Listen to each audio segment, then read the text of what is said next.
Assalamualaikum warahmatullahi wabarakatuh. Innal hamdalillahi nahmaduhu wa nasta'inuhu wa nastaghfiruh wa na'udzu billahi min sururi anfusina wa sayyiati a'malina may yahdihillahu fala mudhillalah wa may yudlil fala hadiyalah. Asyhadu an la ilaha illallah wahdahu la syarikalah wa asyhadu anna Muhammadan abduhu wa rasuluh. Allahumma salli wa sallim ala Muhammadin wa ala alihi wa ashabihi wa man tabi'ahum bi ihsanin ila yaumiddin. Ya ayyuhallazina amanu taqullaha haqqa tuqatih wa la tamutunna illa wa antum muslimun. Jemaah Jumat yang dirahmati oleh Allah Subhanahu wa taala, marilah kita panjatkan puja dan puji kehadirat Allah yang Maha Besar.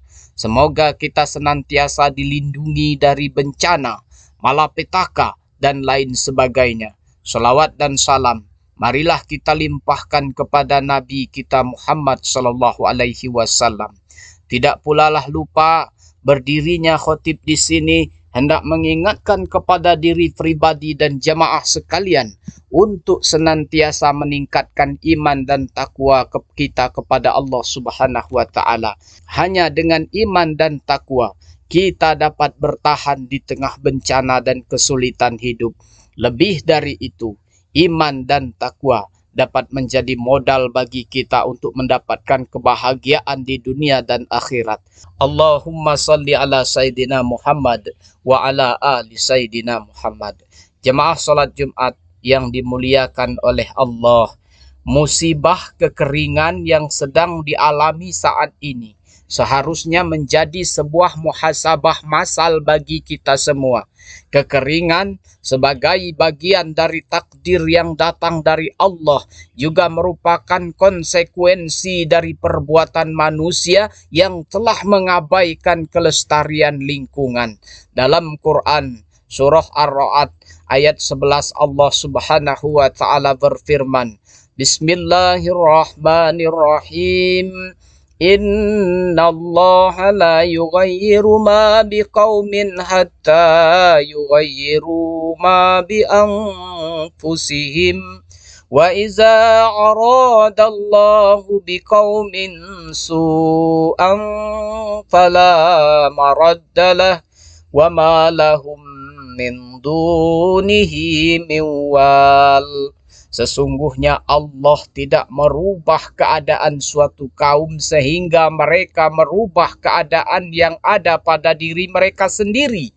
Dan apabila Allah menghendaki keburukan terhadap suatu kaum, maka tak ada yang dapat menolaknya. Dan sekali-kali tak ada pelindung bagi mereka selain Dia.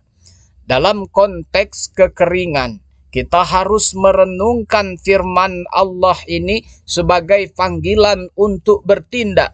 Kekeringan bukanlah fenomena yang hanya terjadi begitu saja, tetapi seringkali merupakan hasil dari perbuatan manusia yang tidak bertanggung jawab terhadap lingkungan. Kekeringan yang melanda berbagai wilayah adalah bukti nyata dari ketidakseimbangan yang telah diciptakan oleh manusia dalam ekosistem. Eksploitasi berlebihan terhadap sumber daya alam, deforestasi, polusi, dan perubahan iklim adalah sebagian besar penyebab dari musibah ini. Kita telah terlalu lama mengabaikan tanggung jawab kita sebagai penghuni bumi untuk menjaga dan merawat alam.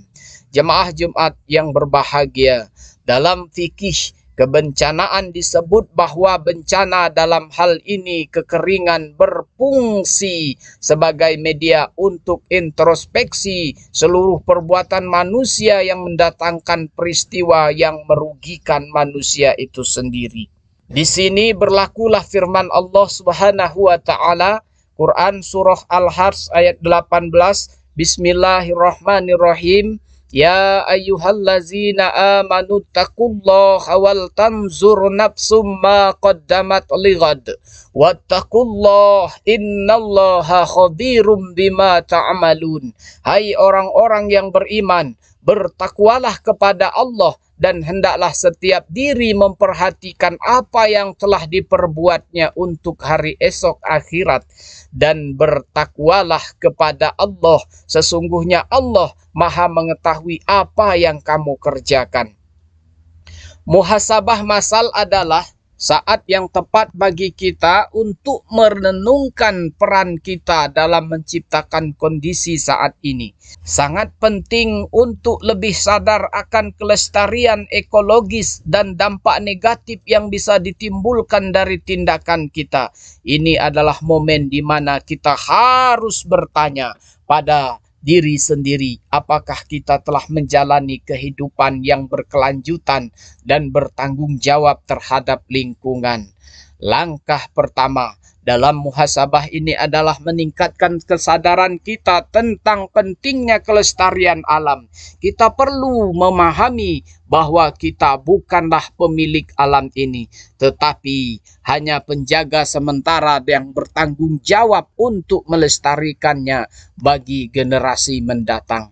Pemilik sejati alam raya ini hanyalah Allah, sementara manusia hanyalah nisbi. Dalam Quran surah An-Nisa ayat 131, Allah Subhanahu wa taala berfirman, Bismillahirrahmanirrahim. Walillahi ma fis samawati wa ma fil ard. Walaqad wassaynal ladzina utul kitaba min qablikum wa iyyakum anittaqullah wa in takfuru fa innallahi ma fis samawati wa ma fil ard wa kanallahu ghaniyyun hamida. Dan milik Allah lah apa yang ada di langit dan apa yang ada di bumi. Dan sungguh kami telah memerintahkan kepada orang yang diberi kitab suci sebelum kamu dan juga kepadamu agar bertakwa kepada Allah. Tetapi jika kamu ingkar, maka ketahuilah milik Allah lah apa yang ada di langit dan apa yang ada di bumi. Dan Allah Maha Kaya, Maha Terpuji. Selanjutnya, kita harus mengambil tindakan nyata.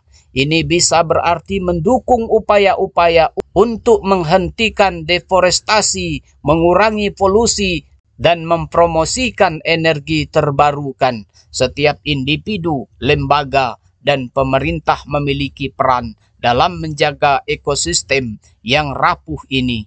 Hal ini sejalan dengan sabda Rasulullah Sallallahu Alaihi Wasallam, "Ma min muslimin yaghrisu gharsan aw yazra'u zar'an fayakulu minhu tayrun aw insanun aw bahimatun illa kana lahu bihi sadaqah." Tak seorang pun muslim yang menanam pohon atau menabur benih tanaman, lalu setelah ia tumbuh dimakan oleh burung, manusia atau hewan lainnya, kecuali akan menjadi sedekah baginya. Hadis riwayat Bukhari. Dalam hadis lain disebutkan bahwa jika seseorang menebang pohon tanpa alasan yang sah atau tanpa keperluan yang mendesak, akan menghadapi hukuman Allah yang serius, yaitu dengan mengarahkan kepalanya ke neraka. Pesan ini menunjukkan betapa pentingnya penghormatan terhadap alam dan sumber daya yang telah dianugerahkan Allah kepada kita. An Abdullah bin Hubsi qala Rasulullah sallallahu alaihi wasallam, "Man qata'a sidratan sawwaballahu ra'sahu pinnar." Dari Abdullah bin Hubsi, ia berkata, Rasulullah sallallahu alaihi wasallam bersabda, barang siapa yang menebang pohon sidrah sejenis bidara, maka Allah akan mengarahkan kepalanya ke neraka. Hadis riwayat Ahmad, dinyatakan sahih oleh Al-Albani. Muhasabah masal tentang kekeringan yang kita alami saat ini adalah panggilan untuk berubah. Dengan tindakan yang tepat, kita dapat mencegah kekeringan yang lebih parah dan merestorasi keseimbangan lingkungan. Ini bukan hanya tanggung jawab individu, tetapi tanggung jawab bersama kita sebagai umat manusia. Mari kita bersatu untuk melindungi rumah kita bersama-sama, karena kita tidak punya planet lain. Aqulu qauli haza Wastaghfirullah li wa lakum fastaghfiruhu innahu huwal ghafurur rahim.